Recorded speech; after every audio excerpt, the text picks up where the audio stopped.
Ifa. Now, I'm 13 years old. I come from a small family. I'm the middle child in my family. There are 5 people in my family. There are my dad, my mom, my older sister, my little sister, and me. My father's name is Juhari. I call him Ayan. He is a civil servant. He is a very hard-working person. My mother's name is Septi. I call her Umi. Hi, this is me.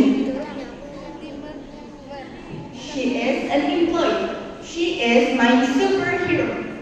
My older sister's name is Zainab. I call her Kaka. She's so confident. She's not like me, but I'll try to be confident.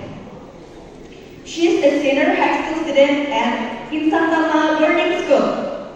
And the last, my little sister. My little sister's name is Nuha. I call her Ade. She is an elementary school student at Insantama Pangkalpinas. I really love my family. And I'm a junior high school student at MSU. I really love my family. Big love. Okay, I think that's all that my storytelling. I hope you can enjoy. Thank you for your best attention. Wassalamualaikum warahmatullahi wabarakatuh.